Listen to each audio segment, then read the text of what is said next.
Friends, ఈ వీడియోలో మనం పిండం మూవీ స్టోరీని అయితే ఎక్స్ప్లెయిన్ చేసుకోబోతున్నాం. మీరు ఈ వీడియోని ఎక్కడా స్కిప్ చేయకుండా ఎండింగ్ వరకు చూడండి. ఇక మనకి మూవీ స్టార్టింగ్ సీన్ లో అన్నమ్మ అనే క్యారెక్టర్ని అయితే చూపిస్తారు. ఈమె దెయ్యాల్ని ఇడిపిస్తూ ఉంటుంది. అయితే ఈమె ఒక ఇంటి దగ్గరికి వెళ్లి కారులో కూర్చుని మంత్రాలు చదువుతూ ఉండగా బయట ఉన్న ఒక డాగ్ ఆ కారు దగ్గరికి వచ్చి ఆ కారు గుద్దుతూ ఉంటుంది. ఆ డాగ్ బ్లడ్ కారిపోతూ ఉంటుంది, కానీ ఆ డాగ్ మాత్రం ఆ కారుని గుద్దుతూనే ఉంటుంది. గుద్ది ఆ డాగ్ చనిపోతుంది అక్కడే. అన్నమ్మ కారు దిగి ఈ కుక్క అన్ని కుక్కల్లాగా లేదు, ఈ కుక్క డెడ్ బాడీ ఇక్కడే ఉంటే ఊరి వాళ్ళకి మంచి జరగదు, దీన్ని తీసుకెళ్లి ఊరవతల పాతి పెట్టేయండి అని అక్కడ ఉన్న ఒక వ్యక్తికి చెప్తుంది. అన్నమ్మ అక్కడ ఉన్న ఇంట్లోకి వెళ్తూ ఉండగా లోక్నాథ్ అనే ఒక వ్యక్తి అన్నమ్మని పిలుస్తాడు. నువ్వెవరు బాబు అని అన్నమ్మ అడిగితే, నన్ను దశరథ రామయ్య గారు పంపించారండి, మీతో నేను ట్రావెల్ అయ్యి మీ గురించి నేను తెలుసుకోవాలి అనుకుంటున్నాను అని లోక్నాథ్ అంతే. అన్నమ్మ కూడా దానికి ఓకే చెప్తుంది. వీళ్ళిద్దరూ కలిసి ఆ ఇంటి లోపలికి వెళ్తారు. ఆ ఇంటి లోపల ఒక పాపకి దెయ్యం పట్టేసి ఉంటుంది. అయితే అన్నమ్మ ఆ దెయ్యాన్ని విడిపిస్తాకి ట్రై చేస్తూ ఉంటుంది. నువ్వెవరు అని ఆ చిన్న పాపను అడిగితే, ఆ చిన్న పాపలో ఉన్న దెయ్యం నేనెవరో కాదు, ఈ పాప వాళ్ళ తాతగారిని నేను అని ఆ చిన్న పాప చెప్తుంది. నిజానికి కొద్ది రోజుల ముందే ఆ ఫ్యామిలీకి పెద్ద దిక్కైన పెద్ద ఆయన చనిపోతారు. అయితే ఆ పెద్ద ఆయనకి అంత్యక్రియలు వాళ్ళ కొడుకు చేయరు, ఎందుకంటే వాళ్ళ కొడుకు యుఎస్ లో ఉంటాడు. ఫ్లైట్లు దొరకనందువలన ఎవరో ఒక అన్నోన్ వ్యక్తి కార్యక్రమాలు జరిపిస్తాడు. అయితే అందువలన ఆ ఆత్మ శాంతించక ఈ పాపలోకి ఆవగిస్తుంది. అయితే ఉన్నట్టుండి ఆ రూమ్ లో ఉన్న ప్రతి ఒక్క వస్తువు ఊగిపోతూ ఉంటుంది. మొత్తం ఆ రూమ్ అంతా షేక్ అయిపోతూ ఉంటుంది. అన్నమ్మ లోక్నాథ్ని బయటికి వెళ్ళిపో అని అంటుంది. తర్వాత మీ నాన్నకి ఏవైతే ఇష్టమో ఆ వస్తువులు తీసుకురా అని ఆ పాప వాళ్ళ తండ్రికి చెప్తే అతను వెళ్లి పాయసాన్ని తీసుకొస్తాడు. అలాగే ఆ పాప కాళ్ళు పట్టుకుని, నాన్న నేను యుఎస్ నుంచి వద్దామని ఎంతో ట్రై చేశాను, గానీ ఫ్లైట్స్ దొరకనందువల్ల నేను రాలేకపోయాను, నన్ను క్షమించి నాన్న అని ఆ పాపకి పాయసం తినిపిస్తూ చాలా బాధపడుతూ ఉంటాడు. కొద్ది సమయం తర్వాత ఆ పాపకు పట్టుకున్న దెయ్యం వదిలిపోతుంది. తర్వాత లోక్నాథ్ అన్నమ్మ కారులో వెళ్తూ ఉండగా లోక్నాథ్ అసలు లోపల ఏం జరిగింది అని అడుగుతాడు. అప్పుడు అన్నమ్మ లోపల ఏం జరిగిందో అదంతా వివరంగా లోక్నాథ్ చెప్తుంది. ఆ రోజున అయితే లోక్నాథ్ అన్నమ్మ ఏదైతే చెప్పిందో అదంతా ఒక ఆర్టికల్ లాగా రాస్తూ ఉంటాడు. తర్వాత రోజు లోక్నాథ్ అన్నమ్మ దగ్గర కూర్చుని అన్నమ్మని కొన్ని క్వశ్చన్స్ అడుగుతూ ఉంటాడు. ఆ క్వశ్చన్ లో భాగంగా మీరు ఎందుకు అసలు ఈ వృత్తిని ఎంచుకున్నారు అని అడిగితే అన్నమ్మ ఇలా చెప్తుంది. మా నాన్నగారు కూడా నాలాగే దెయ్యాల్ని విడిపించేవారు, నేను కూడా మా నాన్నగారితో పాటు వెళ్లేదాన్ని. నాకు ఒక చెల్లెలు కూడా ఉంది. అయితే ఒక రోజు నా చెల్లెలకి అనారోగ్యం సోకి నా చెల్లెలు చనిపోయింది. అయితే కొన్ని రోజుల తర్వాత మా నాన్నగారు కూడా చనిపోయారు. ఆ తర్వాత ఈ వృత్తిని నా తర్వాత నువ్వే కొనసాగించాలి, నువ్వే నా వారసురాలివే అని నాకు ఈ బాధ్యతని అప్పగిచ్చారు, అందుకే నేను ఈ పని చేస్తున్నాను అని అన్నమ్మ చెప్తుంది. తర్వాత లోక్నాథ్ మీ కెరియర్ లో ఏమన్నా కాంప్లికేటెడ్ అయిన ఒక కేసు గురించి చెప్పండి అని అడుగుతాడు. అప్పుడు అన్నమ్మ అంటుంది, కాంప్లికేటెడ్ అయిన కేసు కాదు గాని ఆ కేసు నేను గెలుస్తానైతే అనుకోలేదు, అది ఒక ఆత్మకథ, అలాంటి కేసు నా లైఫ్ లో సాల్వ్ చేస్తానని నేను కూడా ఎప్పుడు అనుకోలేదు అని చాలా పెద్ద ఎలివేషన్ ఇస్తుంది. ఇక్కడే సీన్ ఫ్లాష్ బ్యాక్ లోకి వెళ్తుంది. ఫ్లాష్ బ్యాక్ లో 1990లో యాంటోనీ అనే ఒక వ్యక్తి ఒక ఇంటిని పర్చేస్ చేస్తాడు. అతను ఆ ఇల్లు కొనే ముందు ఆ ఇల్లంతా తిరిగి అంతా చూస్తూ ఉంటాడు. కానీ ఆ ఇంట్లో ఒక రూమ్ కు మాత్రం లోపలికి వెళ్తాకి వీలు లేకుండా ఆ డోర్ కి చెక్కలు దిగేసేసి ఉంటాయి. ఏంటి ఈ రూమ్ కి ఇలా చెక్కలు దిగేశారు అని అడిగితే, నేను కడుక్కుని చెప్తాను సార్ అని ఆ ఇంటి బ్రోకర్ అంటాడు. ఈమె వచ్చేసి యాంటోనీ భార్య మేరీ. వీళ్ళిద్దరికి ఇద్దరు పిల్లలు ఉంటారు. ఈ పాప పేరేమో సోఫీ, ఈ పాప పేరు తారా. యాంటోనీ వాళ్ళ అమ్మ కూడా వీళ్ళతో పాటే ఉంటుంది. నిజానికి చిన్న పాప తారాకి మాటలు రావు, అలాగే చెవులు కూడా వినపడవు. అందుకు ఆమెతో అందరూ సైగలు చేస్తూనే మాట్లాడతాడు. కొద్ది సమయం తర్వాత కార్పెంటర్ వచ్చి ఆ సీల్ వేసిన రూమ్ డోర్ ని ఓపెన్ చేస్తాడు. దాని లోపల చాలా పాత వస్తువులు ఉంటాయి. అయితే అదే రోజు నైట్ తారా ఇల్లంతా తిరుగుతూ అన్ని చూస్తూ ఉంటుంది. అయితే ఆ సీల్ ఓపెన్ చేసిన రూమ్ దగ్గరికి వెళ్ళగానే అక్కడి నుంచి మీకు ఏదో సప్పుడు వినపడుతుంది. నిజాన్ని తారాకి ఎవరి మాటలో ఎటువంటి సప్పుడు వినపడదు. అయినా కానీ ఆ శబ్దం తారాకి వినపడినందువలన ఆ రూమ్ లోపలికి వెళ్లి చూస్తుంది. తారా రూమ్ అంతా చూస్తూ ఉండగా ఆ రూమ్ లో రకరకాల శబ్దాలు వస్తూ ఉంటాయి. ఈ పాప చాలా భయపడి అక్కడి నుంచి వెళ్ళిపోతుంది. తర్వాత వీళ్ళంతా ఫుడ్ తింటాకి కూర్చుంటారు. నిజానికి యాంటోనీ వాళ్ళ అమ్మగారు మేరీకి వచ్చిన థర్డ్ ప్రెగ్నెన్సీలో మగ పిల్లోడు పుట్టాలి అని కోరుకుంటూ ఉంటారు. ఎందుకంటే వీళ్ళకి ఆల్రెడీ ఇద్దరు అమ్మాయిలు ఉన్నారు. మూడోవారు మగవారు అవుతే యాంటోనీ కూడా సహాయంగా ఉంటారు. అలాగే చనిపోయిన భర్త పుట్టినతనే భావిస్తాను అని యాంటోనీకి చెబుతూ ఉంటుంది. తర్వాత వీళ్ళందరూ ఫుడ్ తినేసాక తారా ఒక్కదే తన రూమ్ దగ్గరికి వెళ్తూ ఉండగా మధ్యలో ఆ సీల్ ఓపెన్ చేసిన రూమ్ దగ్గర వింత వింత సౌండ్లు వస్తాయి. తారా డోర్ ని లైట్ గా ఓపెన్ చేసి లోపలికి చూస్తుంది. భయమేసి అక్కడి నుంచి వెళ్ళిపోతూ ఉండగా మళ్ళా సౌండ్స్ వస్తాయి. ఏంటని అక్కడికి వెళ్తే లోపల ఉండవలసిన చైర్ కనిపించకుండా పోతుంది. అలాగే చాలా విచిత్ర విచిత్రమైన సప్పుళ్ళు కూడా వస్తాయి. తారా శబ్దం విని చాలా భయపడిపోయి తన అక్క పడుకున్న రూమ్ లోకి వెళ్లి దుప్పటి కప్పుకుని భయపడతా పడుకుంటుంది. అదే రోజు నైట్ అందరూ పడుకున్న తర్వాత సోఫీకి ఎవరో గొనుకుతూ మాట్లాడుతున్న సప్పుడు వినపడుతుంది. ఆమె నిద్రలేసి చూస్తేనే పక్కన పడుకున్న తన చెల్లె మాట్లాడుతున్నట్టు అద్దంలో కనపడుతుంది. సోఫీ తనని తట్టి లేపగా తను అప్పుడే నిద్ర నుంచి లెగిచిందాలాగా ఏమీ తెలియనట్టు చూస్తూ ఉంటుంది. నువ్వేమన్నా మాట్లాడుతున్నావా అని అంటే నేనెలా మాట్లాడతాను అని తారా చెప్తుంది. అయితే సరే పడుకో అని సోఫీ అంటుంది. తర్వాత రోజు మార్నింగ్ వీళ్ళందరూ హాల్లో కూర్చుని ఉండగా ఏదో శబ్దం అవుతుంది. యాంటోనీ వెళ్ళి ఏంటి అని చూస్తే దేవుడి మందిరంలో ఉన్న ఒక ఫోటో కింద పడిపోయి ఉంటుంది. ఆ తర్వాత మేరీ అలాగే మేరీ వాళ్ళ అత్తగారు కూడా వస్తారు. అప్పుడే ఉన్నట్టుండి అక్కడ ఉన్న ఫోటోలన్నీ కింద పడిపోతాయి. ఏం జరిగింది, ఫోటోలన్నీ ఇలా కింద పడిపోయినాయి ఏంటి అని మేరీ కంగారు పడితే ఏమీ అయ్యి ఉండదులే, కార్పెంటర్ సరిగ్గా మేకులు కొట్టు ఉండడేమో అని యాంటోనీ అంటాడు. అప్పుడే ఆ రూమ్ కార్నర్ లో ఎవరిదో ఒక చిన్న ఫోటో బాగా పైన తగిలిచ్చి ఉంటుంది. ఈ సీన్ ని మనకు మూవీలో హైలైట్ చేస్తారు. తర్వాత సీన్ లో తారా ఆ సీల్ ఓపెన్ చేసిన రూమ్ లో కూర్చొని డ్రాయింగ్ వేస్తూ ఉండగా ఏదో ఒక ఆత్మ తన మీదకి వస్తున్నట్టు చూపిస్తారు. తారా ఆ ఆత్మ దగ్గరికి వెళ్లి అక్కడ ఉన్న కుర్చీలో కూర్చుని ఊగుతూ ఉంటుంది. ఆమె చాలా ఫాస్ట్ గా ఊగుతూ ఉంటుంది. ఆ సౌండ్ కి మేరీ వచ్చి నువ్వు ఇంత ఫాస్ట్ గా ఎందుకు ఊగుతున్నావు, కింద పడితే నీకు దెబ్బలు తగలవా అని అక్కడి నుంచి పంపించేస్తుంది.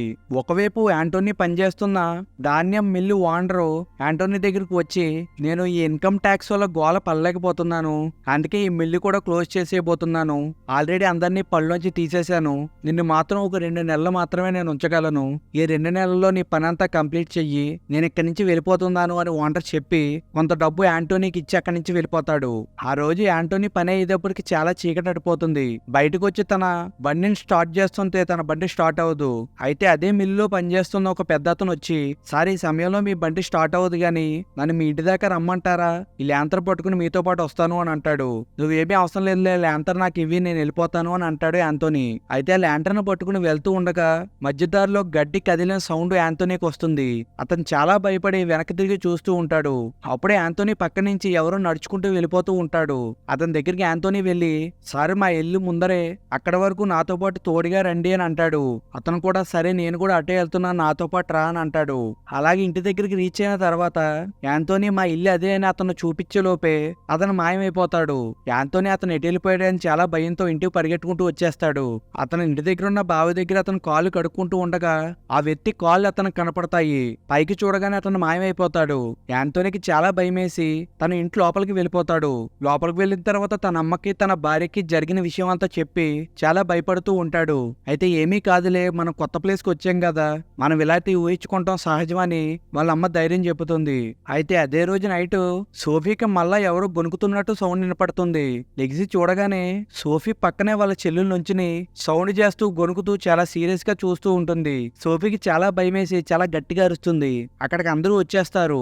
ఏం జరిగింది అని అంటేనే చెల్లెలు నా పక్కన నుంచుని ఏదో గొనుకుతూ మాట్లాడుతుంది, నాకు చాలా భయమేస్తుందానా అని సోఫీ అంటే యాంటోనీ గాని మేరీ గాని సోఫీ మాటలని నమ్మరు. అయితే యాంటోనీ వాళ్ళ అమ్మ మనం కొత్త ప్లేస్ లో ఉన్నాం కదమ్మా, కొన్నిసార్లు మనకి ఇలా కనిపిస్తూ ఉంటుంది, ఏం కాదులే పడుకోండి అని చెప్పి అక్కడి నుంచి అందరూ వెళ్ళిపోతారు. తర్వాత రోజు మార్నింగ్ ఆ ఇంటికి కార్పెంటర్ వచ్చి పనిచేస్తూ ఉంటాడు. అయితే కార్పెంటర్ తో పాటు ఒక అమ్మాయి కూడా వస్తుంది. ఈమె ఆ కార్పెంటర్ వాళ్ళ చెల్లెలు.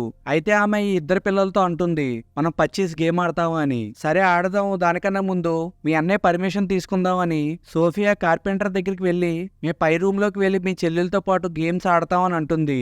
అతను కూడా సరే అమ్మా అని అంటాడు. కొద్ది సమయం తర్వాత పై రూమ్ కి మేరీ వెళ్తే అక్కడ సోఫీ అలాగే తారా గేమ్ ఆడుతూ ఉంటారు. ఇది ఎక్కడ దొరికింది మీకు, ఈ గేమ్ మీకు ఆడటం వచ్చా అని అంటే సోఫీ ఇలాగంటుంది కార్పెంటర్ వాళ్ళ చెల్లెలకి మన స్టోర్ రూమ్ లో ఇది దొరికిందంట, ఇప్పటి వరకు ఆమె ఇక్కడే ఉంది, మా అన్నయ్యతో మాట్లాడుతానని కిందకెళ్ళింది అని సోఫీ అంటుంది. కొద్ది సమయం తర్వాత మేరీ ఆ కార్పెంటర్ దగ్గరికి వెళ్ళి ఒక 3 గ్లాసులు జ్యూస్ ఇచ్చి పైన పిల్లలు ఉన్నారు కదా, మా 2 పిల్లలకి చెరుకు గ్లాస్ ఇచ్చేసి నువ్వు అలాగే మీ చెల్లెలు సగం సగం తాగండి అని మేరీ అంటుంది.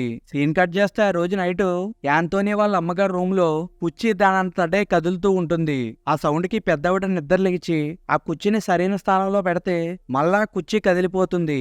యాంటోనీ వాళ్ళ అమ్మ అనుకుంటుంది చనిపోయిన నా భర్త కోపమించుకుని ఇలా చేస్తున్నారేమో అనుకుని తన భర్త ఫోటో దగ్గరికి వెళ్లి నువ్వు త్వరలోనే నా కోడలు కడుపును పుడతావయ్యా, నువ్వు కోపగించుకోకు అని దండం పెడుతుంది. అయితే అదే రోజు మార్నింగ్ యాంటోనీ వాళ్ళ అమ్మతో ఇలాగంటాడు, అమ్మా నా ఉద్యోగం ఇంకో 2 నెలల్లో పోతుంది, అలాగే ఇంకో 2 నెలల్లో మేరీ కూడా బిడ్డ పుట్టేస్తాడు, అప్పుడు మన ఇంట్లో 3 పిల్లలు అయిపోతారు. నేను ముగ్గురిని పోషించలేనేమో, అందుకే మేరీకి అబార్షన్ చేద్దామని అనుకుంటున్నాను అని వాళ్ళ అమ్మతో అనగా వాళ్ళ అమ్మ చాలా సీరియస్ అయిపోయి యాంతోనీ దవడంతా వాంచేస్తుంది. అయితే యాంతోనీ వాళ్ళ అమ్మ నడుచుకునే విధానం చూసి చాలా భయపడిపోతాడు. ఇక ఆ రోజు నైటు యాంతోనీ కూడా వింత వింత శబ్దాలు వినపడుతూ ఉంటాయి. అయితే యాంటోనీ ఏంటని కిందకి వెళ్లి చూస్తే బావి దగ్గర తారా కూర్చుని బావిలో ఉన్న బకెట్ను లాగుతూ ఉంటుంది. అది చూసి యాంతోనీ భయపడిపోయి బావి దగ్గరికి వెళ్లి చూడగా తారా మాయమైపోతుంది. అయితే యాంతోనీ వెనక్కి తిరిగి చూడగా ఆ ఇంటి మీద కొన్ని దెయ్యాలు యాంతోనీ కనపడతాయి. అప్పుడే ఉన్నట్టుండి ఒక దెయ్యం యాంతోనీ నా బావిలోకి తోసేస్తుంది. అలాగే తర్వాత రోజు మార్నింగ్ అయిపోతుంది. మార్నింగ్ మేరీ యాంతోనీ కోసం వెతుకుతూ ఉంటుంది. కానీ యాంతోనీ ఎక్కడా కనపడ్డు. అప్పుడే మేరీకి బావి దగ్గర నుంచి శబ్దం వినపడుతుంది. ఏంటా అని వెళ్ళి చూస్తే యాంతోనీ ఆ బావి గోడను పట్టుకుని యాలాడుతూ ఉంటాడు. నైట్ నుంచి యాంతోనీ ఆ బావిలోనే ఉంటాడు. తను చాలా భయపడిపోతాడు. అసలు ఏం జరుగుతుందో అతనికి ఏమీ అర్థం కాదు. కొద్ది సమయం తర్వాత యాంతోనీ చాలా భయపడుతూ మన ఇంట్లో ఎవరో నన్ను గమనిస్తున్నట్టు అనిపిస్తుంది, మన ఫ్యామిలీకి ఏదన్నా అవుతుందేమో అని నాకు చాలా భయం వేస్తుంది అని మేరీతో చెప్తూ యాంతోనీ బాధపడతాడు. అదే సమయంలో రైస్ మిల్ నుంచి కాల్ రావడంతో యాంతోనీ వెళ్ళిపోతాడు.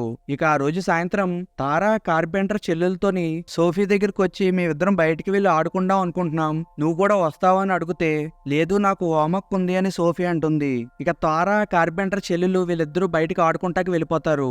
అయితే కొద్ది సమయం తర్వాత సోఫీ దగ్గరికి మేరీ వచ్చి మీ చెల్లెలు ఎక్కడికి వెళ్ళింది అని అడిగితే కార్పెంటర్ చెల్లెలతో ఆడుకుంటాకి బయటికి వెళ్ళిందమ్మా అని అంటుంది. మేరీ చాలా భయపడి బయటికి వెళ్ళి నెతుకుతూ ఉంటుంది గాని ఎక్కడ నెతికినా గానీ తారా కనపడదు. అయితే కొద్ది దూరం వెళ్ళిన తర్వాత ఒక పెద్ద ఆయన ఉంటాడు. మీరిద్దరు పిల్లలు ఇటువైపు వెళ్తాం చూసారా అని మేరీ అడిగితే అటువైపు వెళ్ళారు అని ఏళ్ళు చూపిస్తాడు. మేరీ కూడా అటువైపు నడుచుకుంటూ వెళ్తూ ఉంటుంది. అయితే ఒకవైపు ఆ పక్కనున్న ఊర్లోని అన్నమ్మ కారులో వెళ్తూ ఉంటుంది.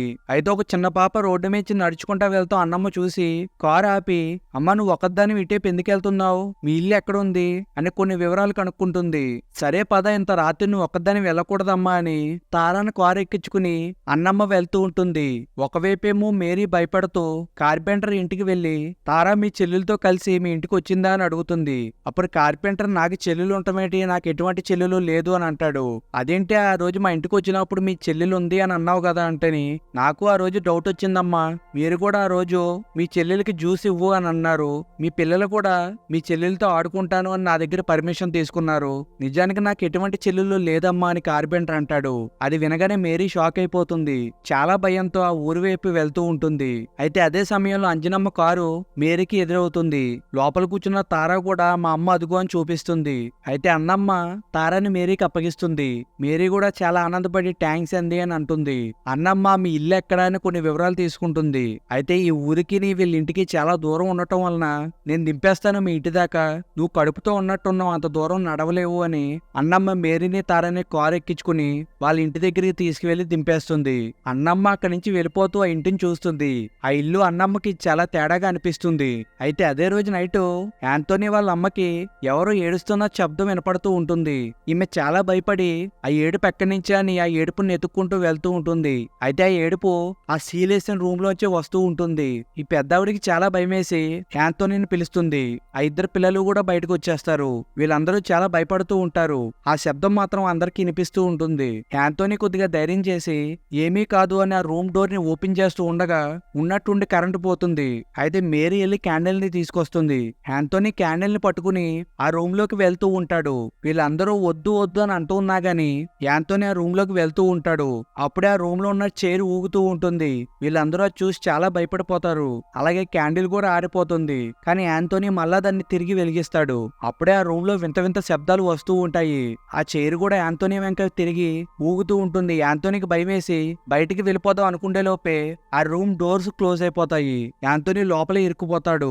వీళ్ళందరూ నైట్ అంతా అక్కడే చాలా భయంతో ఉండిపోతారు. తర్వాత రోజు మార్నింగ్ ఆ ఇంటి బ్రోకరు పోలీసుని తీసుకుని వస్తాడు. పోలీస్ ఆ రూమ్ డోర్ ని ఓపెన్ చేస్తాడు. అయితే లోపల యాంతోనీ చాలా భయంతో ఉంటాడు. అతను బయటకు వచ్చిన తర్వాత ఈ ఇంట్లో ఏదో ఉంది, అది మా ఫ్యామిలీని ఎవరిని ప్రశాంతంగా ఉండనిస్తలేదు అని అంటూ ఉంటాడు. అయితే పోలీస్ అక్కడి నుంచి వెళ్ళిపోయిన తర్వాత యాంతోనీ చాలా కోపంగా బ్రోకర్ మీద పడి నువ్వెందుకు మాకు ఇలాంటి ఇంటిని అమ్మావు, మీ కాలుకి దండం పెడతాను, ప్లీజ్ ఈ ఇల్లుని ఎవరికైనా సేల్ చేసేసి మాకు ఇంకో ఇల్లుని ఇప్పించండి, లేకపోతే ఈ ఇంటిని కాకుండా ఇంకో ఇంటిని ఏమన్నా మాకు ఎక్స్చేంజ్ చేయండి అని ఆ బ్రోకర్ కాళ్ళు అట్టుకుంటాడు. అయితే ఆ బ్రోకర్ కూడా వీళ్ళ బాధను అర్థం చేసుకుని సరే సార్ నాకు ఎంత గమ్ముని కుదిరితే అంత గమ్మునే మీకు ఇంకో ఇల్లుని చూస్తాను అని అంటాడు. అలాగే ఆ ఆ బ్రోకర్ ఇలాగంటాడు, మీ ఇంట్లో ఇలాంటి సిచ్యువేషన్ జరుగుతుంది అంటే మీరు ఒక వ్యక్తిని కలవాలి అని అన్నమ్మ నెంబర్ని రాసిచ్చి ఈమెను మీరు కలవండి, ఈమె మీ ఇంట్లో ఉన్న ప్రాబ్లమ్స్ అన్నిటిని క్లియర్ చేస్తుంది అని అంటాడు. అయితే ఆ రోజు యాంతోనీ రైస్ మిల్కి వెళ్ళిన తర్వాత అన్నమ్మ నెంబర్కి చాలాసార్లు కాల్ చేసి చూస్తాడు గాని అటువైపు ఎవరు కాల్ లిఫ్ట్ చేయరు. అయితే అదే రోజు నైట్ యాంతోనీ ఇంటికి వెళ్ళిన తర్వాత ఆ ఇంట్లో ఉన్న లైట్స్ అన్ని ఆగుతూ వెలుగుతూ చాలా వింత వింత శబ్దాలు వస్తూ ఉంటాయి. అయితే యాంతోనీ ఇలాగంటాడు, ఇంట్లో మనకు కావాల్సిన సామానం అంతా సర్దేసుకోండి, మనం అర్జెంటుగా ఈ ఇంటిని వదిలి వెళ్ళిపోవాలి. నేను రైస్ మిల్ పక్కన ఉన్న ఒక చిన్న రూమ్ ని రెంట్కి అడిగాను, మనం అక్కడికి వెళ్ళిపోతాం, మనం ఇక్కడే ఉన్నట్టయితే మన ప్రాణానికి ప్రమాదం అని యాంతోనీ అంటాడు. ఇక అందరూ సామాను సర్దుతూ ఉంటారు. అదే సమయంలో మేరీ కాల్ జారి కింద పడిపోతుంది. తను ప్రెగ్నెంట్ కాబట్టి యాంతోనీ ఇంకేమీ చేయలేక ఒక ఆటోని పిలిపించి మేరీని తీసుకుని హాస్పిటల్కి వెళ్తారు. యాంతోనీ వాళ్ళ అమ్మ ఇద్దరు పిల్లలు అదే ఇంట్లో ఉంటారు. అయితే యాంతోనీ హాస్పిటల్లో ఉండగా యాంతోనీకి అన్నమ్మ కాల్ చేస్తుంది. యాంతోనీ కాల్ లిఫ్ట్ చేస్తే అన్నమ్మ మీరు ఎందుకు కాల్ చేశారు అని అడుగుతుంది. అప్పుడు యాంతోనీ జరిగిన విషయం అంతా చెప్తే నాకు అక్కడ జరిగిన విషయం అంతా తెలుసు, మీరేమీ కంగారు పడకండి, నేను చెప్పినట్టు చేయండి అని అంటే యాంతోనీ మాత్రం ఇక నేనేమీ చేయలేను, ఆ ఇంటిని వదిలిపెట్టి మేము వెళ్ళిపోతున్నాం అని అంటాడు. అన్నమ్మ మాత్రం మీరు అలా వెళ్ళకూడదు, మీరు అలా వెళ్ళడానికి ట్రై చేస్తే ఆ ఇంట్లో ఉన్న శక్తులు మిమ్మల్ని బయటికి వెళ్ళనివ్వవు, మీరు ఎట్టి పరిస్థితుల్లో ఆ ఇల్లుని వదిలి బయటికి వెళ్ళకండి అని అన్నమ్మ అంటే యాంటోనీ ఆమె మాటలు వినడు. అయితే తర్వాత రోజు మార్నింగ్ సోఫీ యాంటోనీకి కాల్ చేస్తుంది. సోఫీ అంటుంది, నువ్వు ఇంకా ఇంటికి రాలేదేటి నాన్న, మేము లెగిసేటప్పటికి మా అమ్మ చనిపోయి ఉంది అని ఏడుస్తూ మాట్లాడుతూ ఉంటుంది. ఆ మాటలు విని యాంటోనీ షాక్ అయిపోతాడు. అన్నమ్మ చెప్పిన మాటలన్నీ యాంటోనీకి గుర్తొస్తూ ఉంటాయి. తర్వాత సీన్లో అన్నమ్మ ఆ ఇంటికి వెళ్లి ఆ ఇల్లంతా తిరిగి చూస్తూ ఉంటుంది. అన్నమ్మ యాంటోనీ వాళ్ళ మదర్ రూమ్ లోకి వెళ్తుంది. అప్పుడు ఆ రూమ్ లో యాంటోనీ వాళ్ళ మదర్ ఆత్మ అన్నమ్మ కనపడుతుంది. అన్నమ్మ ఆ ఆత్మతో మాట్లాడుతూ ఉంటే నువ్వెవరు నాతో మాట్లాడతాకే అని ఆ ఆత్మ సీరియస్ అయ్యి అక్కడి నుంచి మాయమైపోతుంది. అన్నమ్మ ఆ ఆత్మని ఎలాగైనా శాంతింపజేయాలి అని అనుకుంటుంది కానీ యాంటోనీ వాళ్ళ అమ్మ ఆత్మ మాత్రం ఇంకా రాదు. కానీ దానికి బదులుగా ఆ ఇంటిని ఎప్పటి నుంచో పట్టుకుని వేలాడుతున్న నరసమ్మ అనే ఒక ఆత్మ వస్తుంది. ఆ ఆత్మ వచ్చినట్టే వచ్చి మాయమైపోతుంది. కొద్ది సమయం తర్వాత అన్నమ్మ యాంటోనీ వాళ్ళ ఫాదర్ ఫోటో పట్టుకుని యాంటోనీ వాళ్ళ మదర్ ని పూడ్చిపెట్టే ప్లేస్ కు వస్తుంది. ఆ ఫోటోని ఆ డెడ్ బాడీతో పాటుగా పూడ్చేయమని అంటుంది. ఒకవైపు మేరీ కూడా ఆ రోజు తారాన్ని సేవ్ చేసిన ఆవిడే అన్నమ్మ మాట అని అనుకుంటూ ఉంటుంది. తర్వాత సీన్లో అన్నమ్మ ఇలా దేవుడి మందిరానికి వెళ్ళి చూస్తూ ఉంటుంది. అన్నమ్మతో పాటు మేరీ కూడా ఉంటుంది. మేరీ ఇలాగంటుంది, ఇక్కడ ఉన్న ఫోటోలు కూడా పడిపోతూ ఉంటాయని అంటే అన్నమ్మ చుట్టుపక్కలంతా చెక్ చేస్తూ ఉంటుంది. అప్పుడు కార్నర్లో ఆ ఫోటో కనపడుతుంది. ఆ ఫోటో ఎవరిది అని మేరీని అడిగితే నాకు తెలియదు, బహుశా ఇంటికి మాకన్నా ముందు ఉన్న వాళ్ళదేమో అని అంటుంది. తర్వాత సీన్లో వీళ్ళిద్దరూ యాంటోనీ వాళ్ళ మదర్ రూమ్ లోకి వెళ్ళి చూస్తే ఇందాక భూమిలో కప్పి పెట్టేసిన ఫోటో ఆ రూమ్ లోకి వచ్చేసి ఉంటుంది. అది చూసి మేరీ భయపడి ఇందాక మనం ఈ ఫోటోని కప్పెట్టేసాం కదా, ఇక్కడికి ఎలా వచ్చేసింది అని అంటే ఇక ఆట మొదలైందన్నమాట అని అన్నమ్మ అంటుంది. తర్వాత అన్నమ్మ వీళ్ళందరినీ హాల్లో కూర్చోబెట్టి ఈ ఇంట్లో మిమ్మల్ని పీడిస్తుంది ఒక్క ఆత్మ అయితే కాదు, చాలా ఆత్మలు ఉన్నాయని మాట్లాడుతూ ఉండగా ఆ ఇంటి బయట నుంచి అన్నమ్మని ఎవరో పిలుస్తున్నట్టు అనిపిస్తుంది. అన్నమ్మ బయటికి వెళ్ళి వీళ్ళ ఇంటి ముందు ఉన్న మర్రి చెట్టుని ముట్టుకుని చూస్తే వీళ్ళకన్నా ముందు ఈ ఇంట్లో ఉన్న వాళ్ళకి ఆ మర్రి చెట్టు దగ్గర ఎలాంటి సిచ్యువేషన్స్ జరిగినాయో అవన్నీ అన్నమ్మ కనపడుతూ ఉంటాయి. అవన్నీ అన్నమ్మ చూసి లోపలికి వెళ్ళి నాకు ఒక పవర్ ఉంది, నేను ఏదన్నా ఒక వస్తువును పట్టుకుంటే ఆ వస్తువుని దానికన్నా ముందు ఎవరైతే యూజ్ చేశారో వాళ్ళ గురించి అంతా నాకు తెలుస్తుంది అని అన్నమ్మ అంటుంది. అన్నమ్మ చెట్టును పట్టుకున్నప్పుడు తనకేం కనిపించిందో వీళ్ళందరికీ చెప్తూ ఉంటుంది. అన్నమ్మ ఇలాగంటుంది, ఈ ఇంట్లో 60 సంవత్సరాల ముందు ఆనందంగా ఉండే కొంతమంది పిల్లలు ఉండేవారు, అలాగే ఒక ఫ్యామిలీ ఉండేది. కానీ కొద్ది రోజుల్లోనే ఇల్లు మాత్రం ఒక నరకం లాగా మారిపోయింది.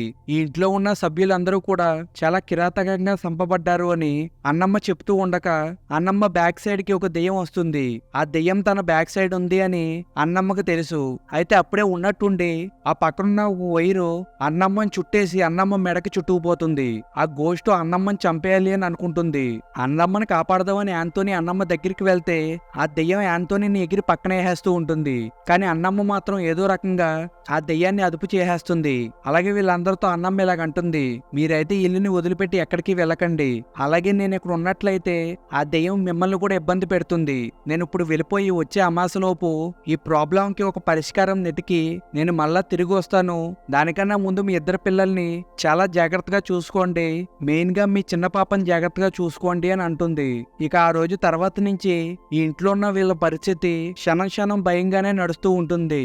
ఒకవైపు అన్నమ్మ కూడా ఈ ప్రాబ్లం ని సాల్వ్ చేయడం కోసం తను ఏం చేయాలో ఆ పనులన్నీ చేస్తూ ఉంటుంది. కొద్ది రోజుల తర్వాత అన్నమ్మ తిరిగి వస్తుంది. అన్నమ్మతో పాటు వాళ్ళ శిష్యుల్ని కూడా తీసుకుని వస్తుంది. అయితే అదే రోజు నైటు అన్నమ్మ శిష్యులకి ఆ మర్రి చెట్టు మీద ఒక చిన్నపిల్ల అస్థిపంజరం కనపడుతుంది. అయితే సీన్ కట్ చేస్తే తర్వాత సీన్ లో తారా సోఫియా ఇద్దరు బయట ఆటలు ఆడుకుంటూ ఉంటారు. అయితే యాంతోని అన్నమ్మ దగ్గరికి వెళ్ళి నేను మీకేమైనా సహాయం చేయగలనా అని అడిగితే నువ్వు మాకు ఎటువంటి సహాయం చేయలేవు గాని నువ్వు చేయాల్సిన ఒక పని ఏంటంటే మీ పిల్లల మించి మీరు కన్ను ఎటు తిప్పకుండా వాళ్ళనే గమనిస్తూ ఉండండి అని చెప్తుంది. తీరా వెనక తిరిగి చూస్తే తార అటువైపు చెట్లలోకి వెళ్ళిపోతూ ఉంటుంది. తారాని పట్టుకుంటాకి సోఫీ కూడా తారా వెనకాలే వెళ్తూ ఉంటుంది. ఇదంతా ఒకవైపు యాంతోని చూసి చాలా భయంతో లోపలికి వెళ్ళి చూస్తే అక్కడ తార ఒక మర్రి చెట్టు చుట్టూరు తిరుగుతూ ఉంటుంది. ఆమెని ఆపుదామని ట్రై చేస్తూ ఉండగా వెనక నుంచి అన్నమ్మ వచ్చి నువ్వు ఇలా ఆపకు, ఆమె అంచేపు తిరుగుద్దో అంచేపు తిరగని అని అంటుంది. ఒకవైపు తార చెట్టు చుట్టూరు తిరుగుతూ ఉంటుంది. ఆమె తిరిగి తిరిగి తన కాలుల్లోంచి రక్తం కూడా వచ్చేస్తూ ఉంటుంది. కొద్ది సమయం తర్వాత అన్నమ్మ ఆ అస్థిపంజరాన్ని యాంటోనీకి మేరీకి చూపించి ఇది ఒక చిన్నపిల్ల అస్థిపంజరం, పాపం ఈ పాప తన ప్రాణాలను కాపాడుకోవటం కోసం ఈ చెట్టు ఎక్కితే వీళ్ళ తండ్రే వచ్చి ఈ పాపని చంపేశాడు, చాలా కిరాతకంగా చంపేశాడు అని చెప్తుంది. ఇక ఆ రోజు చీకటడిన తర్వాత తారా చెట్టు చుట్టూరు తిరిగి తిరిగి కళ్ళు పడిపోతుంది. ఇక తర్వాత అన్నమ్మ తారాని ఒక బెంచ్ మీద పొడికెట్టమంటుంది. అలాగే అన్నమ్మ అక్కడ ఉన్న వాళ్ళందరికీ కొన్ని ఇన్స్ట్రక్షన్స్ ఇస్తుంది. ఈ ప్రక్రియ జరిగేటప్పుడు మిమ్మల్ని ఎవరో పిలుస్తున్నట్టు, ఎవరో కొత్త వాళ్ళు మీ దగ్గరికి వస్తున్నట్టు అనిపిస్తుంది గాని ఎవరు వాళ్ళతో మాట్లాడకూడదు, మెయిన్ గా వాళ్ళ కళ్ళల్లో కళ్ళు పెట్టి చూడకూడదు అని అంటుంది. ఇక తర్వాత అన్నమ్మ వాళ్ళ శిష్యులందరినీ పని మొదలు పెట్టమంటుంది. వాళ్ళ శిష్యుల్లో ఒక వ్యక్తి మంత్రాలు చదువుతూ ఉంటే మిగతా వాళ్ళు ఆ ఇంటికి మేకలు కొట్టి దారాన్ని చుడుతూ ఉంటారు. అప్పుడే ఆ ఇంట్లో ఉన్న కరెంటు కూడా ఆగిపోతుంది. వీళ్ళు కొన్ని ల్యాంతర్లు తెచ్చి ఆ రూమ్ లో పెడతారు. అయితే అన్నమ్మ శిష్యులు మంత్రాలు చదివి ఒక చక్రాన్ని పెడుతూ ఉండగా ఆ చిన్న పాప కూడా ఊగిపోతూ ఉంటుంది. అలాగే మంత్రాలు చదువుతూ ఒక్కొక్క చక్రాన్ని పెడుతూ ఉంటారు. ఆ చిన్న పాప మాత్రం మధ్యలో లెగిసి అమ్మా నాకు చాలా ఆకలేస్తుంది, ఆకలితో నేను చచ్చిపోతానేమో అని అంటుంది. మేరీ అది చూసి ఆశ్చర్యపోతుంది. నా కూతురికి మాటలు రావు కదా, ఎలా మాట్లాడుతుంది అని అనుకుంటుంది. మేరీ దగ్గరికి వస్తుంటే అన్నమ్మ ఆపేసి మాట్లాడేది నీ కూతురు కాదు, ఏమీ నమ్మకండి అని అంటారు. ఇక ఆ ప్రక్రియని అలాగే కొనసాగిస్తూ ఉంటారు. మంత్రాలు కంప్లీట్ చేసి ఒక్కొక్క అస్త్రం పెడుతూ ఉండగా ఆ పైన సీల్ చేసిన రూమ్ లోంచి కూడా ఎవరు అరుస్తున్నట్టు, ఆ రూమ్ డోర్ ని బద్దలు కొట్టేస్తున్నట్టు సౌండ్లు వచ్చేస్తూ ఉంటాయి. అక్కడ ఉన్న వాళ్ళందరూ భయంతో వణికిపోతూ ఉంటారు. కానీ ఆ మంత్రాల్ని మాత్రం ఆపరు. ఆ మంత్రంలో చివరి మంత్రం చెప్పిన తర్వాత ఆ చిన్న పాప ఒకటేసారి గాల్లోకి లెగిసిపోతుంది. గాల్లోకి లెగిసి ఆ చిన్న పాప చాలా భయంకరంగా మాట్లాడుతుంది. ఉన్నట్టుండి ఆ పాప ఆ సీల్ వేసిన రూమ్ లోకి వెళ్ళిపోతుంది. యాంతోనీ చాలా బాధతో పైకి వెళ్లి ఆ రూమ్ లో నెతుకుతూ ఉంటారు. అక్కడికి అన్నమ్మ వెళ్ళి నేను తీసుకొస్తాను మీరు కిందకి వెళ్ళిపోండి అని అంటుంది. ఆ రూమ్ లో అన్నమ్మ శిష్యుడు అంతా నెతుకుతూ ఉంటారు. అప్పుడే ఆ రూమ్ లో ఒక సీక్రెట్ డోర్ కనపడుతుంది. ఆ డోర్ ఓపెన్ చేస్తే ఆ ఇంటి అండర్ గ్రౌండ్ కి దారి ఉంటుంది. ఆ లోపలికి వెళ్తే ఆ లోపలంతా చాలా విచిత్రంగా ఉంటుంది. వీళ్ళిద్దరూ అంతా చెక్ చేస్తూ ఉంటారు. అప్పుడే అన్నమ్మ శిష్యుడికి అన్నమ్మ వెనకాల కొన్ని దెయ్యాలు కనపడతాయి. అది చూసి అతను కళ్ళు తిరిగి పడిపోతాడు. అన్నమ్మ అతన్ని తట్టి లేపి నువ్వు చూసేయని అబద్ధాలే, నువ్వేం భయపడుకోను అంటుంది. అప్పుడే ఆ పక్కన ఒక పెద్ద పెట్టి కనపడుతుంది. ఆ పెట్టి ఓపెన్ చేసి చూస్తే ఆ లోపల చాలా అస్థిపంజరాలు ఉంటాయి. అప్పుడే అన్నమ్మకి అక్కడ ఏం జరిగిందో స్ప్లాష్ అవుతూ ఉంటుంది. అప్పుడే అసలు ఏం జరిగిందో అన్నమ్మకి తెలుస్తుంది. నిజానికి ఇంట్లో 1930లో ఒక ఫ్యామిలీ ఉండేది. ఆ ఫ్యామిలీలో ఉన్న ఆడబోడుచు ఎన్నో కష్టాలు పడుతూ ఉండేది. ఆమెకి 4 ఆడపిల్లలు ఉండేవారు. అయితే ఆ ఇంట్లో ఉన్న వాళ్ళు మగ సంతానం కోసం మూర్ఖుల్లాగా మారిపోయి ఉంటారు. వంశ అభివృద్ధి అవ్వాలి అని నువ్వెప్పుడు అమ్మాయిలనే కంటావా, అబ్బాయిని ఇంకెప్పుడు కంటావని ఆ అమ్మాయిని ఎన్నో రకాలుగా ఇబ్బంది పెడుతూ ఉంటారు. అయితే ఒక రోజు ఆ అమ్మాయి ప్రెగ్నెంట్ గా ఉన్నప్పుడు ఆ అమ్మాయి కాళ్ళు చేతులు పట్టుకుని ఆ సీల్ వేసిన రూమ్ లోకి తీసుకువెళ్లి ఆ అమ్మాయిని ఒక టేబుల్ మీద పడుకోబెట్టి ఈ అమ్మాయి తర్వాత అబ్బాయికి జన్మనిస్తుందా లేదో చెక్ చేయమని అంటారు. అయితే అక్కడికి వచ్చిన ఆవిడ ఆ అమ్మాయిని చెక్ చేస్తే పుట్టేది కూడా అమ్మాయి అని తెలుస్తుంది. అప్పుడు ఈ కిరాతకుడు నువ్వు అసలు అబ్బాయికి జన్మనివ్వవా అని కడుపుతో ఉన్న అమ్మాయి కడుపు మీద పొడి చేస్తాడు. లోపల ఉన్న పిండాన్ని బయటికి తీసి చంపేస్తాడు.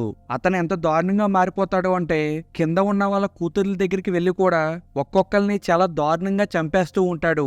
ఆ ఒక్క పాప మాత్రం తప్పించుకుని మర్రి చెట్టు మీదకి ఎక్కి దాక్కుంటే ఆ పాపను కూడా అక్కడే చంపేస్తాడు. ఈ సీన్ అంతా అన్నమ్మకి స్ప్లాష్ అవుతుంది. అప్పుడే అన్నమ్మ కిందకు వచ్చి వీళ్ళందరికీ జరిగిన విషయం అంతా చెప్తుంది. ఇప్పుడు మీ పాపకు పట్టింది అప్పుడు చనిపోయిన పిండమే. ఆ పిండం చాలా పవర్ఫుల్. ఒక సునామీ అలాగే ఒక భూకంపానికి ఎంత పవర్ అయితే ఉంటుందో అంత పవర్ ఆ పిండానికి ఉంది అని అక్కడ ఉన్న వాళ్ళందరికీ చెప్తుంది. అన్నమ్మ యాంటోనీతో మాకు పైన ఒక 5 అస్థిపంజరాలు దొరికాయి. నువ్వు వాటిని బయటికి తీసుకువెళ్లి కట్టెల మీద పెట్టి తగలేసాయి. అప్పుడైనా గానీ మనకి ఈ ప్రకృతి సపోర్ట్ చేస్తుంది అని అంటుంది. ఇక యాంతోనీ ఆ పని చేస్తాకి బయటికి వెళ్తాడు. యాంతోనీకి తోడుగా అన్నమ్మ శిష్యుల్లో ఒక శిష్యుడు వెళ్తాడు. అలాగే అన్నమ్మ మేరీని అలాగే మేరీ పాపని ఒక పూజలో కూర్చోబెట్టి ఒక మంత్రాన్ని 250 సార్లు చెప్పమంటుంది. ఏది ఏమైనా ఈ మంత్రాన్ని ఆపొద్దు అని వీళ్ళిద్దరితో చెప్తుంది. వీళ్ళిద్దరూ కూడా ఆ మంత్రాన్ని చెప్తూ ఉంటారు. ఒకవైపు బయట యాంతోనీ అష్టిపంజరాన్ని తగలేస్తూ ఉంటాడు. అయితే మీరు లోపలికి వెళ్ళిపోండి, ఇది కాలేంత వరకు నేను ఉంటాను అని అన్నమ్మ శిష్యుడు అంటాడు. అయితే యాంతోనీ లోపలికి వెళ్ళిపోయిన తర్వాత అన్నమ్మ శిష్యుడి దగ్గరికి ఆ కిరాతకమైన దెయ్యం వస్తుంది. అతను ఇతన్ని చాలా రెచ్చగొడుతూ ఉంటాడు. అయితే ఇతను కోపం వేసి ఒకటేసారి ఆ దెయ్యం కళ్ళల్లోకి చూసేస్తాడు. ఈ ఆత్మ ఇతను లోపలికి వెళ్ళిపోతుంది. అయితే అన్నమ్మ శిష్యుడు ఆ ఇంటి లోపలికి వెళ్లి యాంతోనీ పీక పట్టుకుని గాల్లోకి లేపేస్తాడు. తారాన్ని నాకు వదిలేసి మీరందరూ బయటికి వెళ్ళిపోండి, నేను ఈమెను చాలా దారుణంగా చంపేయాలి అనుకుంటున్నాను అని అంటాడు. అలాగే అన్నమ్మ పీక కూడా పట్టేసుకుంటాడు. అయితే అన్నమ్మ తన మెడలో ఉన్న లాకెట్ తీసి తన శిష్యుడి మెడలో వేయగానే తనకి పట్టిన దెయ్యం వదిలేస్తుంది. ఫైనల్ గా అన్నమ్మ అనుకున్నది సాధిస్తుంది. ఆ పాపకు పట్టిన దెయ్యాన్ని వదిలిచ్చేస్తుంది. వీళ్ళ ఫ్యామిలీ ఇంకా సేఫ్ అయిపోతుంది. వీళ్ళ ఫ్యామిలీ అంతా అన్నమ్మని చూసి దండం పెడుతూ కృతజ్ఞతలు తెలుపుకుంటారు. ఇక్కడ సీన్ కట్ చేస్తే తర్వాత సీన్ లో లోక్నాథ్ కనపడతాడు. ఇప్పుడు వరకు అన్నమ్మ తనకు జరిగిన స్టోరీ అంతా లోక్నాథ్ కి చెప్తూ ఉంటుంది. అయితే లోక్నాథ్ కూడా మీరు చాలా గ్రేట్ అని అంటాడు. అప్పుడే అన్నమ్మకి ఒక కాల్ వస్తుంది. మేము కష్టాల్లో ఉన్నాం, మీరు ఫాస్ట్ గా మా దగ్గరికి రండి అన్న కాల్లో అంటారు. అయితే అన్నమ్మ నేను ఒక ప్లేస్ కి వెళ్ళాలి, నువ్వు వెళ్ళిపో లోక్నాథ్ అని అంటే నేను కూడా మీతో పాటు వస్తాను అని లోక్నాథ్ అంటాడు. సరే ఇదే చివరిసారి అని అన్నమ్మ లోక్నాథ్ ని తనతో పాటు ఆ కాల్ చేసిన ప్లేస్ కి తీసుకువెళ్తుంది. ఆ ప్లేస్ కి వెళ్ళి చూస్తే అక్కడ ఎవరూ ఉండరు. అలాగే అన్నమ్మ మూవీ స్టార్టింగ్ లో మనకు కనిపించినప్పుడు ఏదైతే కుక్క అన్నమ్మ మీదకి దాడి చేసిందో ఆ కుక్క బాడీ కూడా ఇంటి దగ్గర ఉంటుంది. అయితే అన్నమ్మ లోపలికి వెళ్ళి చూస్తుంది కానీ లోపల కూడా ఎవరు ఉండరు. అయితే లోక్నాథ్ ఇక్కడ ఎవరు లేరు కదా, మనం వెళ్ళిపోదామా అని అంటే అన్నమ్మ ఎవరు ఉంటారు, వాళ్ళకి నా అవసరం ఉండుంటుంది, వాళ్ళు వచ్చేంత వరకు ఇక్కడే ఉంటాను అని అంటుంది. అప్పుడు అన్నమ్మ కిటికీలోంచి తన కారు వైపు చూస్తుంది. తన కళ్ళు అరపకుండా తన కారు వైపే చూస్తూ ఉంటుంది. అప్పుడే అన్నమ్మ పక్కనున్న లోక్నాథ్ కిరాతకుల్లాగా మారిపోతాడు. అన్నమ్మ కూడా కారు వైపు ఎందుకు చూస్తూ ఉంటుంది అంటే తనకు రక్షగా ఉండే వస్తువులన్నీ తన కాళ్ళనే విడిచేసి వస్తుంది కాబట్టి. ఇక ఈ సీన్ తో మూవీ అయిపోతుంది గాని మనం ఈ సీన్ తో అర్థం చేసుకోవచ్చు అన్నమ్మ కూడా సరిపోయింది అని. ఫ్రెండ్స్, ఈ వీడియో చాలా లెంతీగా ఉందని తెలుసు. మీకు ఈ మూవీ అర్థం అవ్వాలి అని పాయింట్ టు పాయింట్ ఎక్స్ప్లెయిన్ చేశాను. ఫ్రెండ్స్, ఈ మూవీ మనకి అమెజాన్ ప్రైమ్ లో అవైలబుల్ గా ఉంది. ఈ మూవీలో చాలా పార్ట్స్ నేను ఎక్స్ప్లెయిన్ చేయలేదు కానీ ఈ మూవీ వెళ్ళి చూడండి, చాలా బాగుంటుంది.